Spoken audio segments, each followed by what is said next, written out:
మీ బట్టలకి సాఫ్టింగ్ ప్రొటెక్షన్ ఇచ్చే సరైన ప్రొడక్ట్ ఎలిమ్ ఫ్యాబ్రిక్ కండిషనర్.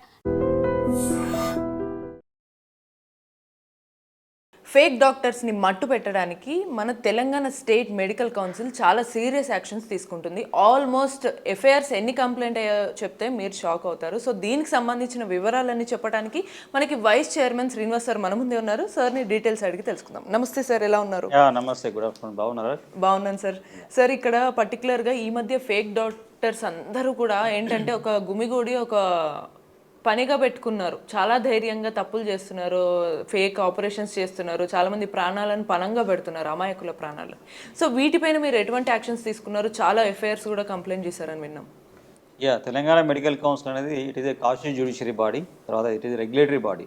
సో మనము ఈ ఏ డాక్టర్ అయినా కూడా ఎంబీబీఎస్ కంప్లీట్ అయినటువంటి ప్రతి ఒక్క డాక్టర్ తెలంగాణ మెడికల్ కౌన్సిల్ లోపల రిజిస్టర్ అయిన తర్వాత మాత్రమే అతను ప్రాక్టీస్ చేసుకోవడానికి ఎలిజిబుల్ అవుతాడు. Okay. So it is regulatory body. Telangana MBBS అయిపోయిన వాళ్ళు, ఇతర రాష్ట్రాలు ఎంబీబీఎస్ అయిపోయిన వాళ్ళు తెలంగాణలో మోడర్న్ మెడిసిన్ ప్రాక్టీస్ చేయాలంటే వాళ్ళు, ఫర్ ఎగ్జాంపుల్ ఉస్మానియా ఎంబీబీఎస్ అయిపోయిన తర్వాత 1 year హౌస్ ఇంటర్న్షిప్ అయిపోయిన తర్వాత మెడికల్ కౌన్సిల్ రిజిస్టర్ చేసుకోవాలి. చేసుకుంటే అది లైసెన్సింగ్ అథారిటీ అనమాట. సో మనం registered copy of medical council ఏదైతే కాపీ డిగ్రీ ఇస్తామో ఆ డిగ్రీ తీసుకుని అతను బయట ప్రైవేట్ ప్రాక్టీస్ చేసుకోవడానికి, గవర్నమెంట్ ఉద్యోగాల్లో జాయిన్ కావడానికి సో రిజిస్టర్ చేసుకోవాలనేది మెయిన్ రూల్.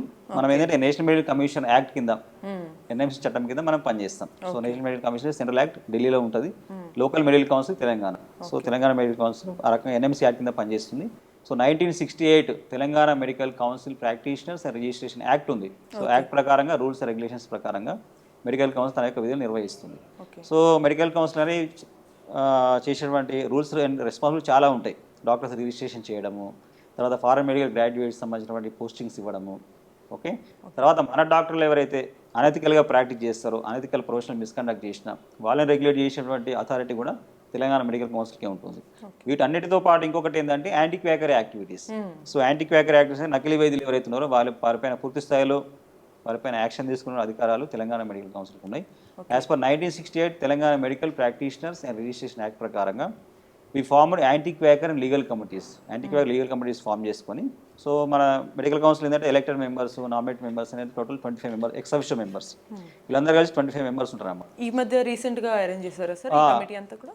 కమిటీ ఏంటంటే ఎలక్షన్స్ గతంలో చాలా రోజుల తర్వాత జరగలేదు, దాదాపు 10-12 years ఎలక్షన్స్ జరగలేదు. ఎలక్షన్స్ జరగాలని చెప్పేసి ఫైట్ చేసి ఎలక్షన్స్ తీసుకొచ్చి కొత్త బాడీ 2014 జనవరి లోపల ఎలక్షన్స్ కంప్లీట్ చేసుకొని న్యూ ఎలక్టెడ్ బాడీ 13 మెంబర్స్తో మనము ఎలక్టెడ్ బాడీ అనేది న్యూ కౌన్సిల్ ఫామ్ అయింది. దాంతోపాటు ఎక్సెప్షన్ మెంబర్స్, 4 ఎక్సెప్షన్ మెంబర్స్, తర్వాత 8 నామినేటెడ్ మెంబర్స్, అందరూ కలిపి 25 members is the full quorum. Full body is 25 members. So వీళ్ళందరితో పాటు మనం ఏం చేసామంటే యాంటీ క్వాకర్ లీగల్ కమిటీస్ ఉమ్మడి 10 జిల్లాలు ఏవైతే కంబైన్డ్ డిస్ట్రిక్ట్స్ ఉన్నాయో వాటిలో మనం ఫామ్ చేసాం. ఫామ్ చేసి ఒక కమిటీ, నల్గొండకు ఒక కమిటీ ఉంటుంది, వరంగల్కి ఉంటుంది, నిజామాబాద్, ఆదిలాబాద్, హైదరాబాద్ అట్లా. ఈ కమిటీ డాక్టర్స్ ఎవరైతే మెంబర్స్ ఎవరైతే ఉంటారో, elected members, nominated members and co-opt members, వీళ్ళందరితో పాటు మనం రైడ్ చేసాం. తెలంగాణ జిల్లాలో అన్ని జిల్లాలో రైడ్ చేసుకొని ఇప్పటికీ దాదాపు 400 వరకు మనము ఫేక్ డాక్టర్స్, నకిలీ వైద్యులు ఎవరైతే ఉన్నారో, అంటే ఆల్మోస్ట్ 400 మంది 400 మంది పైగా పేషెంట్స్ అన్నిటిని చూస్తూ వైద్య సేవ అందిస్తున్నారు. సో 1 by 1 ఎట్లా అంటే ఇప్పుడు మనము ఇన్స్పెక్షన్ చేసుకొని ఇట్లా మనం వాలంటీర్గా రైడ్ చేయొచ్చు. సో ఫర్ ఎగ్జాంపుల్ హైదరాబాద్ ఉంది, హైదరాబాద్ ఒక ఏరియాకి మనం వెళ్ళేసి అక్కడ మెంబర్స్ ఇన్స్పెక్షన్ ఫామ్ తీసుకున్న తర్వాత అక్కడ ఎవరు ప్రాక్టీస్ చేస్తారు, అదే డాక్టర్ ప్రిస్క్రైబ్ చేసే మందులు ఏంటివి, తర్వాత అతని క్వాలిఫికేషన్ ఏంటి, అతను అలోపతి మందులు ప్రాక్టీస్ చేస్తున్న లేదానిపైన పూర్తిస్థాయిలో మనం డేటా కలెక్ట్ చేసుకొని ఆ డేటా ప్రకారంగా మనం ఇక్కడ మన విజిలెన్స్ ఆఫీసర్స్ ఉంటారు. సో విజిలెన్స్ ఆఫీసర్స్ అంటే యాక్ట్ ఏంటంటే local act Telangana medical practice registration act ప్రకారంగా anti quacker legal committees form చేసాం, మనం ఇన్స్పెక్షన్ చేస్తాం. తర్వాత ఎన్ఎంసీ యాక్ట్ 34 and 54 ఉంటుంది.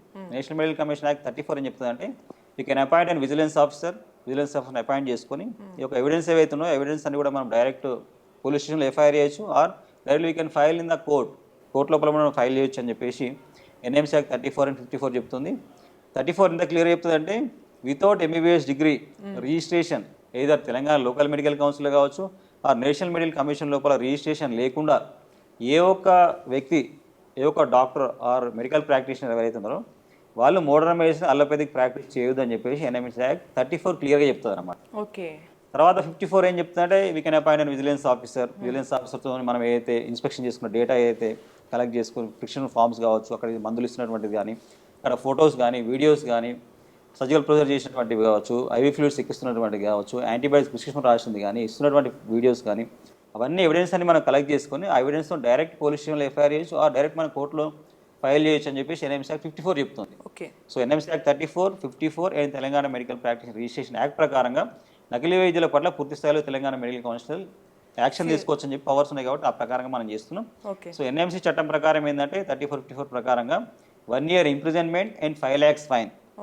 ఏ ఫేక్ నకిలీ వైద్యులు ఎవరు కూడా మోడర్న్ మెడిసిన్ అలోపతి ప్రాక్టీస్ చేసినా కూడా సంవత్సరం జైలు శిక్ష అండ్ 5 లక్షల వరకు జరిమానా ఉంటుందని చెప్పేసి ఎన్ఎంసీ యాక్ట్ స్పష్టంగా చెప్తుంది. సో ఈ రెండు act, state act, central act ప్రకారంగా తెలంగాణ రాష్ట్ర వ్యాప్తంగా ఇప్పటికీ అన్ని జిల్లాల లోపల మనం Telangana medical council members, vigilance ఆఫీసర్స్తోని ఇన్స్పెక్షన్ చేశాం. ఇన్స్పెక్షన్లో మనకు చాలా ఘోరమైనటువంటి నిజాలు మనకు మీకు కనిపిస్తాయి. అంటే ఒక్కొక్కరు ఏ రకంగా వాళ్ళు ట్రీట్మెంట్ ఇస్తున్నారు. రైట్, నేను అదే అడగబోతున్నాను sir. To be honest, patients కి తెలియకపోవచ్చు. ఇప్పుడు కొంతమంది ఊర్లలో ఉండే వాళ్ళందరికీ కూడా నొప్పి వచ్చిందంటే డాక్టర్ దగ్గరికి వెళ్ళడం మాత్రమే తెలుసు, కానీ ఆయన ఎవరు, ఆయన ఏ మెడిసిన్ ఇస్తున్నారో కూడా తెలియకపోవచ్చు. సో ప్రజలందరూ ఎలా కనుక్కోవచ్చు అంటారు, అసలు వాళ్ళని మీరు కూడా ఎలా కనుక్కున్నారు? సో ఈ సందర్భంగా నేను ప్రజలకు ఏం చెప్తున్నమాట, మీరు క్వాలిఫైడ్ ఎంబీబీఎస్ డాక్టర్ దగ్గర మాత్రమే మీరు వైద్య సేవలు తీసుకోవాల్సిన అవసరం ఉందని చెప్పేసి నేను ప్రజల మీద విజ్ఞప్తి చేస్తున్నాను. మీరు ఇప్పుడు ఇంతమంది అడిగారు, మీరు ఎట్లా క్వాలిఫైడ్ ఎంబీబీఎస్ డాక్టర్ మరి ఏ రకంగా రికగ్నైజ్ చేయొచ్చు అనేది మీరు అడుగుతున్నారు కాబట్టి. సో అక్కడ డాక్టర్, నా పేరు డాక్టర్ శ్రీనివాస్ జీ అని ఉంటుంది పేరు. దాని కింద రిజిస్ట్రేషన్ నెంబర్ అని అతను ఆ బోర్డులో బయట క్లినిక్ పై బయట ఉన్న బోర్డులో కానీ ఆ ప్రిస్క్రిప్షన్ ప్యాడ్ లోపల మీకు రిజిస్ట్రేషన్ నెంబర్ ఉంటుంది. ఎంబీబీఎస్, ఎండి అని డిఎం సూపర్ స్పెషల్ డాక్టర్స్ ఎవరైతే వాళ్ళు ప్రిస్క్రిప్షన్ పెట్టారో ఎంబీబీఎస్ అనే బోర్డు పెడితే కనుక దాంట్లో రిజిస్ట్రేషన్ నెంబర్ ఉంటుంది. సో మన తెలంగాణ మెడికల్ కౌన్సిల్ వెబ్సైట్ లోపల డాక్టర్ సర్చ్ అనే ఆప్షన్ ఉంటుంది. సో ఆప్షన్ లోపల మీరు ఆ రిజిస్ట్రేషన్ నెంబర్ కొడితే ఆ డాక్టర్ డీటెయిల్స్ మొత్తం వచ్చేస్తాయి. క్వాలిఫైడ్, అన్క్వాలిఫైడ్ అనుకుని మీరు పూర్తి స్థాయిలో స్పష్టంగా కనుక్కోవచ్చు. ఇక నకిలీ వైద్యులకు సంబంధించి చాలా రకాల నకిలీ వైద్యులు ఉన్నారు. సో మీకు ఏంది వితౌట్ క్వాలిఫికేషన్ లేకుండా ఒక 7th class 10th class fail అయిన వాళ్ళు, ఇంటర్మీడియట్, బీఎస్సీ, బీజెడ్సీ, సో ఇట్లాంటి వాళ్ళందరూ కూడా మోడర్న్ మెడిసిన్ ప్రాక్టీస్ చేస్తారు. ఓకే సార్, అంత డేంజరస్ గా వీళ్ళకి ఇంత ఈజీగా సర్టిఫికేట్స్ ఎలా వస్తున్నాయి సార్? అండ్ వాళ్ళ మెడికేషన్స్ అంత 10th సర్టిఫికేట్ తీసుకున్నా కూడా ఒక హెల్త్ ఇష్యూకి వాళ్ళకి మెడికేషన్స్ ఇవ్వడం అనేది వాళ్ళు ఎలా గైడ్? వీళ్ళు ఏంటంటే కొంతమంది వీళ్ళు కంపౌండర్ గా పనిచేస్తారు కొన్ని రోజులు. క్వాలిఫైడ్ డాక్టర్ మల్టీ స్పెషాలిటీ హాస్పిటల్లోనో, సూపర్ స్పెషాలిటీ హాస్పిటల్లోనో వాళ్ళు ఏం చేస్తారంటే కొన్ని రోజులు అక్కడ పనిచేసి అక్కడ ఏ మందులు ఇస్తారో చూసుకుని దాన్ని సేమ్ అదే కాపీ చేసి ఇస్తున్నారు. కానీ వాళ్ళకి ఎగ్జాక్ట్ ఇప్పుడు ఒక ఎంబీబీఎస్ డాక్టర్ ఏంటంటే అతను ఎనాటమీ నుంచి ఫస్ట్ ఇయర్ నుంచి ఫైనల్ ఇయర్ దాకా, ఫస్ట్ ఇయర్లో మనకు ఎనాటమీ, ఫిజియాలజీ, బయోకెమిస్ట్రీ ఉంటుంది. సో ఎనాటమీ అంటే హ్యూమన్ ఎనాటమీ, నార్మల్ ఫిజియాలజీ ఏంది, అతను బ్లడ్ సప్లై ఏం చేస్తుంది, నర్వ్ సప్లై ఏంది, అతని బ్రెయిన్లో ఏమేమి పార్ట్స్ ఉంటాయి, హార్ట్లో ఏమి ఉంటాయి, హార్ట్ ఫంక్షన్ ఏం చేస్తుంది అనేది ఎనాటమీ, ఫిజియాలజీ, బయోకెమిస్ట్రీ ద్వారా పూర్తిసారి మనం హ్యూమన్ యొక్క ఎనాటమీ అవన్నీ, ఫిజియాలజీ అవన్నీ మనం తెలుసుకోగలుగుతాం. సెకండ్ ఇయర్లో pharmacology, pathology, physiology, forensic medicine, microbiology, అతని యొక్క డిసీజెస్ ఏంది, పెథోఫిజియాలజీ ఏంది, తర్వాత దానికి ట్రీట్మెంట్ డ్రగ్స్ ఏమి ఇవ్వాలి అనేది 1 by 1 స్టెప్ బై స్టెప్ మనము ఎంబీబీఎస్ డాక్టర్ అనేవాడు అన్ని రకాలైన చదువుకుంటాడు. తర్వాత మీరు పార్ట్ వాళ్ళు ఏంటి, ఆఫ్థల్మాలజీ, సోషల్ ప్రివెంటివ్ మెడిసిన్, తర్వాత జనరల్ మెడిసిన్, ఆబ్స్టిక్టివ్, పీడియాట్రిక్స్, డెర్మటాలజీ, ఇట్లా 1 by 1 step by step MBBS వైద్యులు వాళ్ళు ప్రాక్టికల్గా చదువుకోవడంతో పాటుగా హాస్పిటల్ పోస్టింగ్స్తోని క్లినికల్ నాలెడ్జ్ వాళ్ళు సంపాదిస్తారు. సో తర్వాత ఎంబీబీఎస్ అయిన తర్వాత హౌస్ సర్జన్ 1 year ఉంటుంది. మీకు ఉస్మానియాలో, గాంధీలో, ఎక్కడ ఆర్ ఎనీ ప్రైవేట్ కాలేజ్ లోపల మీరు హౌస్ సర్జన్ చేస్తే అక్కడ క్లినికల్ పోస్టింగ్స్ ఉంటాయి. 1 month 2 months క్లినికల్ పోస్టింగ్ లోపల ప్రాక్టికల్గా పేషెంట్స్కి వచ్చేటువంటి జబ్బులు ఏంటిది, మనం ఏ రకంగా వాళ్ళ క్లినికల్ ఫీచర్స్ ఎట్లా ఉంటాయి, దానికి ఏ రకంగా క్లినికల్ మేనేజ్మెంట్ ఎట్లా చేయాలి, దానికి డ్రగ్స్ ఏం చేయాలి, ప్రొసీజర్స్ ఏం చేయాలని దానిపైన కూడా పూర్తిగా అవగాహన ఉండి చదువుకున్న ప్రాక్టికల్ నాలెడ్జ్ ఎంబీబీఎస్ డాక్టర్లు సంపాదిస్తారు. వాళ్ళకి ఆ నాలెడ్జ్ వాళ్ళకు ఆటోమేటిక్గా యాజ్ పర్ ఎన్ఎంసీ గైడ్లైన్స్ ప్రకారంగా, ఎన్ఎంసీ సిలబస్ ప్రకారంగా వాళ్ళకి అనేది యూనివర్సిటీ కరికులం ఉంటుంది. తర్వాత హౌస్ సర్జన్షిప్లో ఉన్నటువంటి ఇంటర్న్షిప్ సర్టిఫికేట్ కానీ, ట్రైనింగ్ ప్రోగ్రామ్ కానీ, సిలబస్ కావచ్చు, క్లినికల్ పోస్టింగ్స్ కావచ్చు, ఇవన్నీ కూడా 1 by 1 స్టెప్ బై స్టెప్గా సైంటిఫిక్ వే లోపల ఎంబీబీఎస్ డాక్టర్స్ దాన్ని చదువుకొని ట్రీట్మెంట్ ఇవ్వడానికి వాళ్ళు అర్హులు అవుతారు. సో ఎన్ఎంసీ సబ్జెక్ట్ ప్రకారం కావచ్చు, మెడికల్ కౌన్సిల్ రిజిస్ట్రేషన్ ప్రకారంగా. సో అదే ఇప్పుడు అన్క్వాలిఫైడ్ వాళ్ళు ఉన్నారు, 10th క్లాస్, ఇంటర్మీడియట్, బీఎస్సీ, మన బయట పోతే ఏంటంటే చాలా రకాలుగా వాళ్ళు ఇష్టానుసారంగా మెయిన్గా అన్క్వాలిఫైడ్ నకిలీ వైద్యులు ఎట్లా ఉన్నారంటే వాళ్ళు పేషెంట్స్ను ఓపీ చూడడము, ఇష్టానుసారంగా యాంటీబయాటిక్స్ ఇవ్వడము, స్టిరాయిడ్స్ ఇవ్వడము, పెయిన్ కిల్లర్స్ ఇవ్వడము, ఐవీ ఫ్లూయిడ్స్ పెట్టడము. కొంతమంది 10th క్లాస్ ఫెయిల్ అయినటువంటి వాళ్ళు మేము మియాపూర్కి పోయినాం. అక్కడ ఒక నకిలీ వైద్యురాలు ఉన్నాము. అక్కడ వెళ్తే మీరు ఏం క్వాలిఫై అయినంటే మా ఇంటర్మీడియట్ అని చెప్పింది, కానీ మీడియా వాళ్ళు అయితే 10th క్లాస్ ఫెయిల్ అని చెప్పారు. సో మా డైరెక్ట్ ఆమె prescription antibiotics, steroids, pain killers ఇవ్వడంతో పాటుగా అబార్షన్స్ చేస్తుంది. సో గైనకాలజీ ఓపీ చూడడము, అబార్షన్స్ లాంటివి కూడా ఆమె చేసి మనం డైరెక్ట్ మనము కనిపెట్టి పట్టుబట్టినాం. సో ఆమెకు పైన ఎఫ్ఐఆర్ అయింది. లోకల్ డిఎంహెచ్ఓ గారు బాగా ఉమా మేడం, మల్లిగారి డిఎంహెచ్ఓ ఉన్నారు. మనం ఏవైతే ఎఫ్ఐఆర్ చేశామో యాక్ట్ ప్రకారంగా వారి లోకల్ డిఎంహెచ్ఓ మనం పంపిస్తాం. డిస్ట్రిక్ట్ మెడికల్ హెల్త్ ఆఫీసర్స్ ఉంటారు. సో వాళ్ళు ఆ క్లినిక్ని సీజ్ చేసి క్లోజ్ చేస్తున్నారు అనమాట. So this is a procedure. So ఇట్లా నకిలీ వైద్యులైన వాళ్ళు ఈ రకంగా ఉన్నారు. తర్వాత ఇంకోటి క్రాస్పతి అంటాం. క్రాస్పతి అంటే ఏంది, ఆయుష్ వాళ్ళు ఉన్నారు. ఆయుష్ దాంట్లో బిఏఎంఎస్, బిహెచ్ఎంఎస్, యునాని వాళ్ళపైన మనకు రెస్పెక్ట్ ఉంది. వాళ్ళ మెడిసిన్ ప్రాక్టీస్ వాళ్ళు చేయొచ్చు. కానీ వాళ్ళు ఏం చేస్తున్నారు, మళ్ళీ డైరెక్ట్ వచ్చి అలోపతి మందులు వేయడము, అలోపతి ప్రొసీజర్ చేయడం అవి చేస్తున్నారు. సో దీనికి క్రాస్పతి అంటాం. ఇది కూడా అనెతికల్ అవుతుంది. ఓకే. తర్వాత ఇంకో రకమైన క్వాకరీ ఏంటంటే అసలు ఏం డిగ్రీస్ లేకుండా direct MBBS, MD, general medicine, critical care medicine అని చెప్పేసి ఈ రకమైన క్వాకరీ ఒకటి ఉంది. సో రీసెంట్గా మేము గతంలో ఒక సూపర్ స్పెషల్ హాస్పిటల్ హైదరాబాద్ లోపల అతను ఫిజియోథెరపీ చేశాడు. కానీ ఎంబీబీఎస్, ఎండి, డిఏ, క్రిటికల్ కేర్ మెడిసిన్ చెప్తే అతనిపైన ఎఫ్ఐఆర్ చేసి అతనిపైన కూడా యాక్షన్ తీసుకోవడం జరిగింది. సో ఎట్లా ఏంటంటే ఇన్ని రకాల క్వాకర్ సిస్టమ్ అనేది తెలంగాణలో ఉంది కాబట్టి, సో దీనిపైన పూర్తి స్థాయిలో యాక్షన్ తీసుకునే అధికారం మెడికల్ కౌన్సిల్ ఉంది కాబట్టి ఆ ప్రకారంగా మనం యాక్షన్ తీసుకోవడం జరుగుతుంది. సో ఇట్లా పూర్తి స్థాయిలో యాంటీ క్వాకర్ యాక్టివిటీస్ అనేవి అసలు ఎందుకు చేస్తున్నాం అంటే కనుక this only for public health point of view అని మనం చేస్తున్నాం. సో ప్రజారోగ్యాన్ని పరిరక్షించడం అనేది మెడికల్ కౌన్సిలే కాదు, ఎనీ పబ్లిక్ ప్రభుత్వం యొక్క బాధ్యత ఉంటుంది. దానిలో మెడికల్ కౌన్సిల్ యొక్క బాధ్యత ఇంకా ఉంటుంది కాబట్టి, ఎందుకంటే డాక్టర్ రిజిస్టర్ చేసే బాడీ, రెగ్యులేటర్ చేసే బాడీ మెడికల్ కౌన్సిల్కి ఉంది. మెడికల్ కౌన్సిల్ పవర్స్ ఉన్నాయి కాబట్టి, సో ఆ ప్రకారంగానే మనం యాజ్ పర్ యాక్ట్ ప్రకారంగా పబ్లిక్ హెల్త్ని కాపాడడంలో భాగంగానే మనం ఈ రకంగాటువంటి రైట్స్ కానీ ఎఫ్ఐఆర్ కానీ చేస్తూ ఉన్నాం. సో దీనిలో మెయిన్ ఏంటంటే అన్క్వాలిఫైడ్ వాళ్ళతో ఎందుకు చేయాలి మనం, అన్క్వాలిఫైడ్ వాళ్ళు ఇచ్చే ట్రీట్మెంట్ వల్ల ఏం నష్టం జరుగుతుంది అనే దానిపైన కూడా పూర్తి స్థాయిలో మనకు వివరించే ప్రయత్నం చేస్తాను. సో వాళ్ళు ఏంటంటే ఇష్టానుసారంగా యాంటీబయాటిక్స్ అనేవి వాళ్ళు ప్రిస్క్రైబ్ చేస్తారు. అంటే అవసరం లేకుండా జ్వరం రాగానే హైర్ అండ్ ఆఫ్ యాంటీబయాటిక్స్ పెట్టడం. ఫర్ ఎగ్జాంపుల్ మీరు ఉస్మానియాకో, గాంధీకో, నిమ్స్కు పోతే ఏం చేస్తామంటే ఫస్ట్ మనం పేషెంట్ రాగానే కల్చర్ సెన్స్ రిపోర్ట్ పంపిస్తాం. బేస్డ్ ఆన్ ద కల్చర్, మీరు ఫర్ ఎగ్జాంపుల్ ఒక పేషెంట్ క్యాజువాలిటీ ఎమర్జెన్సీలో వచ్చిండు, అతనికి క్వాలిఫైడ్ సూపర్ స్పెషల్ హాస్పిటల్ లోపలనే యాంటీబయాటిక్స్ అనేవి చాలా జాగ్రత్తగా వాడతాం. Based on the culture sense report తీసుకొని ఆ కల్చర్ సెన్స్ లోపల అతనికి వచ్చినటువంటి బ్యాక్టీరియా ఏంది, అతను యాంటీబయాటిక్ సెన్సిటివ్ ఉంది, యాంటీబయాటిక్ రెసిస్టెన్స్ ఉంది దానిపైన పూర్తి స్థాయిలో మనం రిపోర్ట్స్ వచ్చిన తర్వాత మాత్రమే యాంటీబయాటిక్స్ మనం ఇస్తాం. కానీ అట్లా కాకుండా వీళ్ళు ఏం చేస్తున్నారంటే బయట ఇష్టానుసారంగా యాంటీబయాటిక్స్ ఇస్తున్నారు. డైరెక్ట్ సెఫ్ట్రాక్సన్, సల్బాక్టమ్ ఇవ్వడము, మెరోప్రాల్ ఇంజెక్షన్స్ ఇవ్వడము. మియాపూర్ పోతే ఏంటంటే ఒక హైయర్ అండ్ ఆఫ్ యాంటీబయాటిక్ ఉంటుంది, మెథిసిలిన్ రెసిస్టెంట్ సెప్టోకోకస్ ఆర్ఎస్ అని చెప్పేసి ఎంఆర్ఎస్ఏకి మన సూపర్ హైఫైడ్ నిమ్స్ కానీ ఉస్మానియా గాంధీ లోపల యాంటీబయాటిక్స్ అన్ని పనిచేయనప్పుడు, పెన్సిలిన్స్ పనిచేయనప్పుడు, సెఫ్ట్రాక్సన్ పనిచేయనప్పుడు, వ్యాంకోమైసిన్ పనిచేయనప్పుడు లాస్ట్ ఇయర్ లినిజుల్ అనే పెద్ద యాంటీబయాటిక్ ఇస్తాము. అట్లాంటి యాంటీబయాటిక్ డైరెక్ట్ పేషెంట్కి అక్కడ మియాపూర్లో ఒక బాక్స్లో యాంటీబయాటిక్స్ దొరికినాయి. సో ఇప్పుడు ఏంటంటే మెయిన్గా యాంటీబయాటిక్ ఇష్టానుసారంగా వాడితే ఏమైందంటే యాంటీ మైక్రోబియల్ రెసిస్టెన్స్ వస్తుంది. సో యాంటీబయాటిక్ రెసిస్టెన్స్ ఏంటంటే ఏఎంఆర్ అనేది major global threat. COVID-19 pandemic అంటే పెద్ద పాండమిక్ ఏంటంటే anti microbial resistance is AMR is పెద్ద పాండమిక్ భవిష్యత్తు రాబోతా ఉంది. దాదాపు 2050 వరకు 50 బిలియన్ డెత్స్ ఏఎంఆర్ వల్లనే యాంటీమైక్రోబియల్ రెసిస్టెన్స్ ద్వారా చనిపోదు అని చెప్పేసి వస్తుంది కాబట్టి, రిపోర్ట్స్ చెప్తున్నాయి కాబట్టి యాంటీబయాటిక్స్ జాగ్రత్తగా వాడుకోవాలి. ఇష్టానుసారంగా బయట చాక్లెట్లు అమ్మినట్టు లేకపోతే ఈ రకంగా చేయొద్దు. మనం చాలా జాగ్రత్తగా యాంటీబయాటిక్స్ వాడుకోవాలనే దానిపైన మెడికల్ సీరియస్గా ఉంది. సో యాంటీబయాటిక్స్ ఇష్టానుసారంగా వాడుతారు కాబట్టి వాడొద్దు. అసలు అన్క్వాలిఫైడ్ వాళ్ళు, ఎంబీబీఎస్ కానటువంటి వాళ్ళు ఇష్టానుసారంగా యాంటీబయాటిక్స్ ఇవ్వద్దు అనే దానిపైన కూడా మెడికల్ కౌన్సిల్ సీరియస్గా ఉంది ఏఎంఆర్. సార్ ఇక్కడ ఇంకో చిన్న సందేహం, ఇంత ఆథెంటిక్గా కానీ ఇంత సీరియస్గా స్ట్రిక్ట్గా ఉండేటువంటి ఈ యాంటీబయాటిక్స్ని వాళ్ళు ఎక్కడి నుంచి తెచ్చుకుంటున్నారు సార్? మీరు అన్నట్టుగానే పెద్ద సూపర్ స్పెషాలిటీ హాస్పిటల్స్లోనే చాలా తక్కువగా మోతాదులో అవసరమైతేనే వాడతారు. సో అంటే అక్కడ కూడా చాలా అఫీషియల్గా తీసుకొస్తారు. సో వీళ్ళు ఎటువంటి మాటలు చెప్పో లేకపోతే ఎటువంటి రిపోర్ట్స్ పెట్టి వాళ్ళు అవి తీసుకొస్తున్నారు అంత కాస్ట్లీ? సో యాక్చువల్గా మనం ఏ ఫార్మసీ అయినా కూడా ఏంటంటే డ్రగ్ కంట్రోల్ అథారిటీ పర్మిషన్ తీసుకొని ఫార్మసీ రన్ చేసుకోవాలి. ఓకే. సో అన్నీ కూడా ఫార్మసీలు ఏవైతే ఉన్నాయి డీసీఏ పర్మిషన్లు ఉన్నటువంటి ఫార్మసీలు మాత్రమే డ్రగ్స్ అనేవి బేస్డ్ ఆన్ ఎంబీబీఎస్ డాక్టర్ ఏదైతే ప్రిస్క్రిప్షన్ ఇస్తుందో ఆ ప్రిస్క్రిప్షన్ ప్రకారంగా వాళ్ళు డ్రగ్స్, యాంటీబయాటిక్స్ ఇవ్వడం కానీ టాబ్లెట్స్ ఇవ్వడం కానీ చేయాల్సిన అవసరం ఉంటుంది.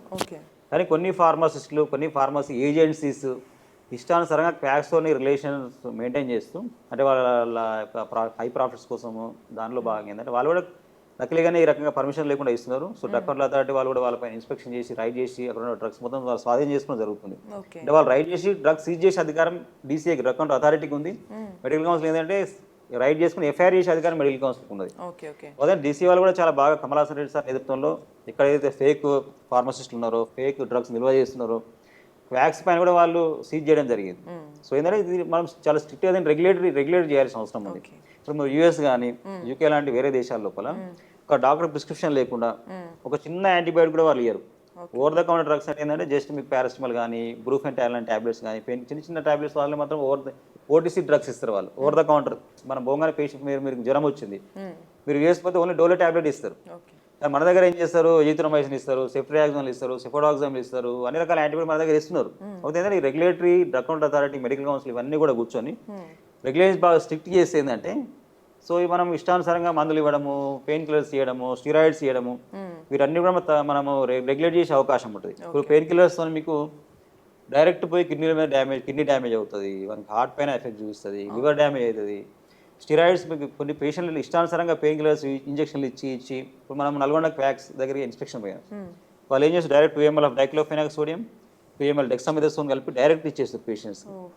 సో దానివల్ల ఎటువంటి ఎఫెక్ట్ వచ్చే ఛాన్స్ ఉంది? డైరెక్ట్ మీ కిడ్నీ డ్యామేజ్ అవుతాయి. ఓకే. తర్వాత ఈ స్టిరాయిడ్స్ ఇష్టానుసారంగా వాయిస్లోని ఇంజెక్షన్స్ టాబ్లెట్స్ వాడితే ఏంటంటే మన లోపల ఇమ్యూనిటీ కంప్లీట్గా డ్యామేజ్ అవుతుంది. ఇది ఆటో ఇమ్యూన్ దెబ్బ, అంటే మన రోగనిరోధక శక్తి ఏదైతే ఉందో ఈ స్టిరాయిడ్స్ అనేది దెబ్బతీస్తాయి. మీకు టెంపరీగా పెయిన్ తగ్గినట్టు, ఇన్ఫ్లమేషన్ తగ్గినట్టు ఉన్నప్పటికీ కూడా లాంగ్ టర్మ్ సైడ్ ఎఫెక్ట్ ఏంటంటే ఆస్టియోపరోసిస్, బోన్స్ వీక్ అయిపోతాయి. తర్వాత మన ఇమ్యూనిటీ దెబ్బతింటుంది. కళ్ళ లోపల క్యాట్రాక్ట్స్ వస్తాయి, షుగర్స్ అన్కంట్రోల్ అవుతాయి, డయాబెటీస్ వస్తుంది ఇష్టానుసారంగా వాడితే. సో ఇన్ని రకాల సైడ్ ఎఫెక్ట్స్ అనేవి నకిలీ వైద్యులు వాళ్ళకి ఐడియా ఉండదు, చదువుకోలేదు కాబట్టి.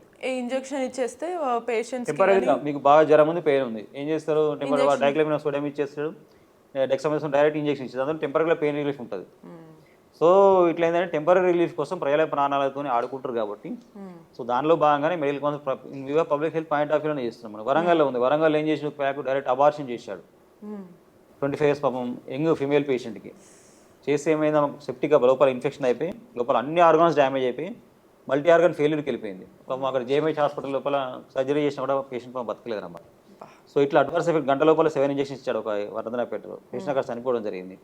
సో రీసెంట్గా అంటే క్వాక్స్ అనేవి ఈ రకంగా ప్రజల యొక్క ప్రాణాలు పోతున్నాయి. నేను మన సంగారెడ్డికి ఇన్స్పెక్షన్ పోయాను, పోతే ఏం చేసి అక్కడ ఒక ఫామ్డీ అమ్మాయి డైరెక్ట్ మీకు క్వాలిఫైడ్ ఎంబీబీఎస్ హాస్పిటల్లో ఆమెనే మొత్తం మేనేజ్మెంట్ చేస్తుంది, అన్ని పేషెంట్లు ఆమెనే చూస్తుంది. Direct injection Monocef injection, Pantop injection, paracetamol 1 gram IV injections, pharm D ఆమె డైరెక్ట్ ఆమె ఇచ్చేస్తుంది.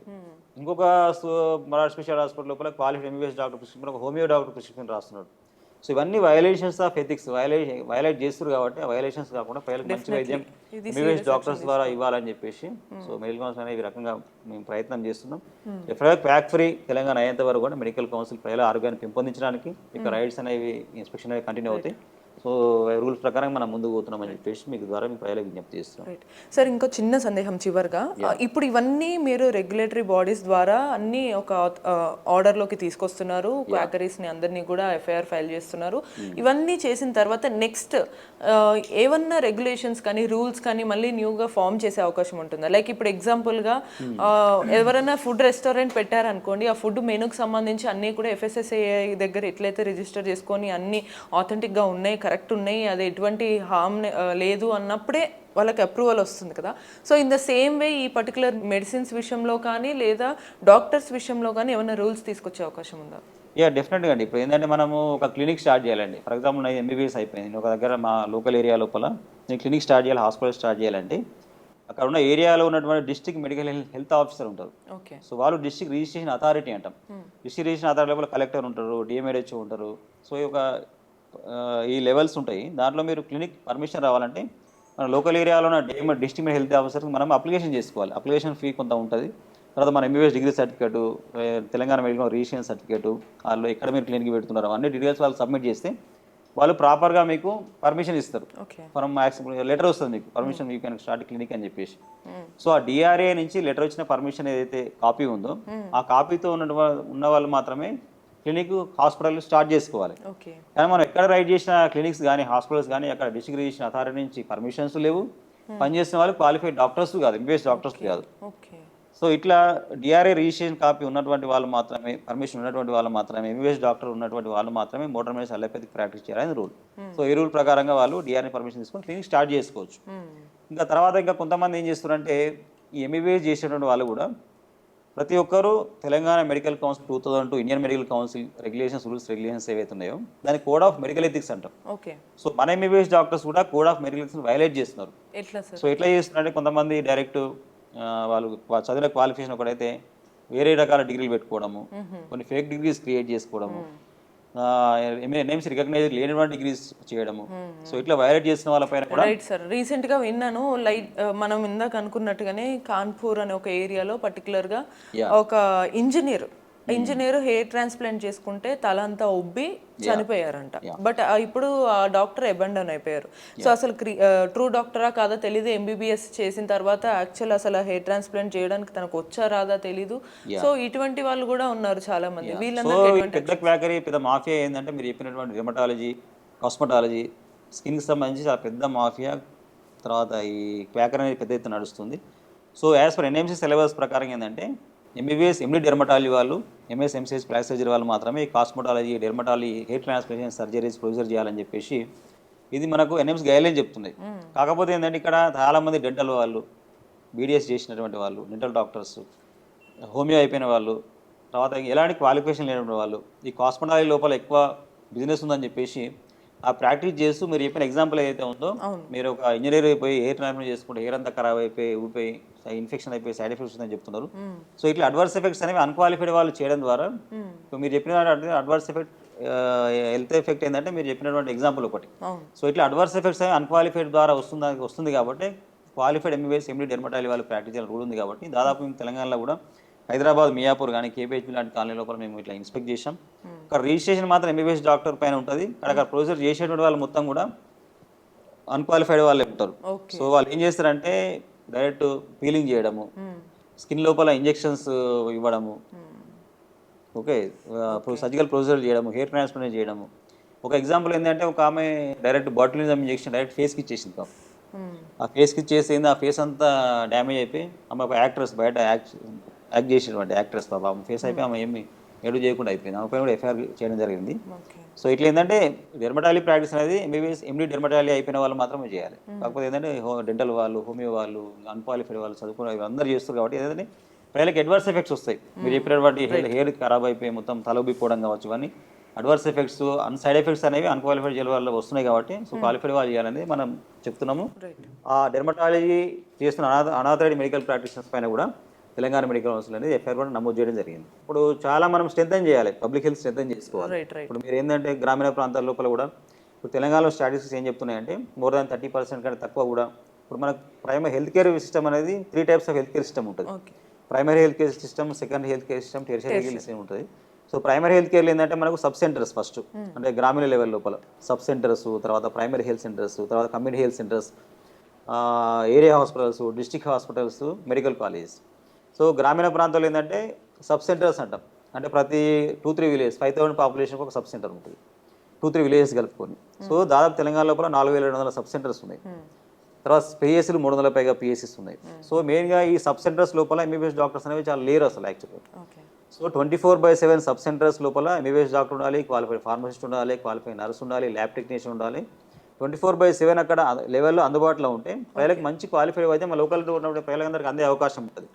తర్వాత పిఎస్సీ లోపల కూడా ఏంటంటే 30% అక్కడ డెఫిసిట్ ఉంది. కమ్యూనిటీ హెల్త్ సెంటర్ లోపల 50% పైగా డాక్టర్స్ తక్కువ ఉన్నారు.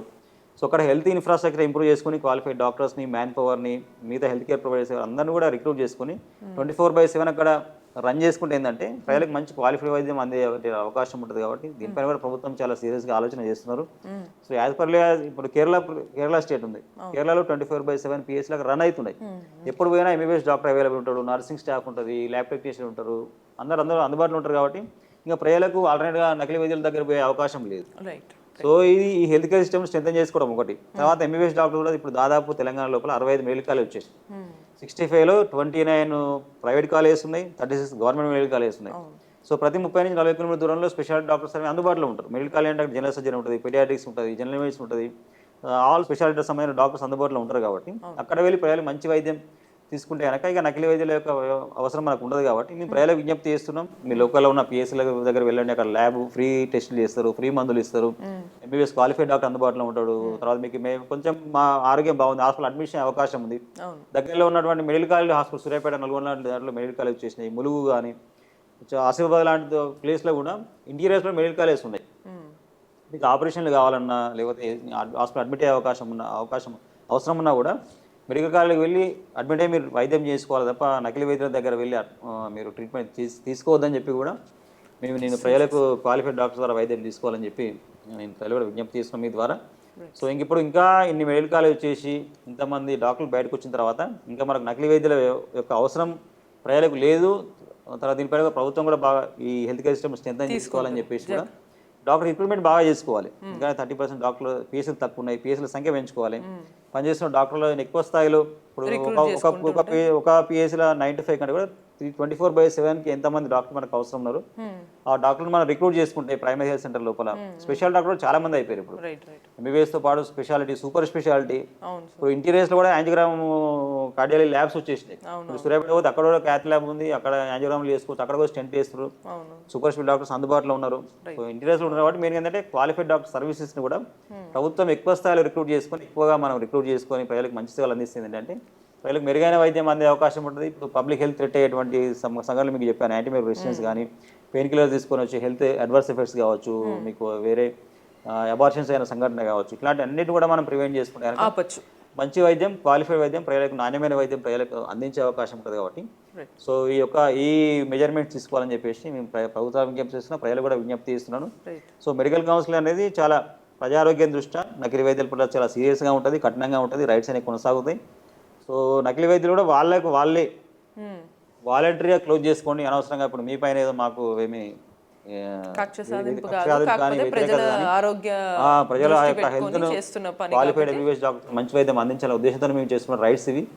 సో మీకు నకిలీ వైద్యుల యొక్క అవసరం మనకు లేదు కాబట్టి మీరు వాలంటరీగా క్లోజ్ చేయాలని చెప్పేసి కూడా నేను వాళ్ళకు విజ్ఞప్తి చేస్తున్నాను, ప్రజలకు కూడా మీ ద్వారా విజ్ఞప్తి చేస్తున్నాను. Right sir, thank you so much for the details and the initiation taken by Telangana state medical council. So చూసారు కదా, చాలా జాగ్రత్తగా ఉండండి. మీరు వెళ్ళేది రియల్ డాక్టరా ఫేక్ డాక్టరా కనిపెట్టండి. మీకు డౌట్ వచ్చినా కూడా వెంటనే మీరు ఫిర్యాదు చేయొచ్చు. సో ఎటువంటి ఇబ్బంది లేకుండా మనకి ఆరోగ్యమే ముఖ్యం అనే దిశగా తెలంగాణ స్టేట్ మెడికల్ కౌన్సిల్ పనిచేస్తుంది. సో ఇటువంటి మరిన్ని ఇన్ఫర్మేషన్స్ కోసం keep watching I dream.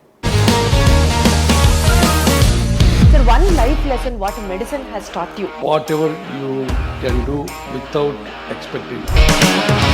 But I really believe మన పాజిటివ్ యాటిట్యూడ్ ఉంటేనే మనం ఏదైనా సాధించగలం. గట్ని మనం కరెక్ట్గా డీల్ చేసినట్లయితే అది మనకి పాజిటివ్ హార్మోన్స్ని రిలీజ్ చేస్తుంది. షుగర్ వచ్చిన వాళ్ళ పరిస్థితి ఏంటి? పొట్ట దగ్గర పెరిగితే దాన్ని ఆండ్రాయిడ్ అంటారు, ఆండ్రాయిడ్ ఫోన్ కాదు. అసలు థాట్స్ ఎందుకు వస్తాయి? బ్రెయిన్ డెడ్ అంటే దానికి ప్రపంచం అంతా కూడా కొన్ని నిర్దిష్టమైనటువంటి లక్షణాలు. మానసికంగా ధైర్యంగా ఉంటే క్యాన్సర్ జయించవచ్చు. You are a doctor for a cause sir, అంతే. వాళ్ళకి వచ్చిన ఆదాయం కాకుండా ఫ్రీ సర్వీస్ ఎంతమందికో చేస్తారు.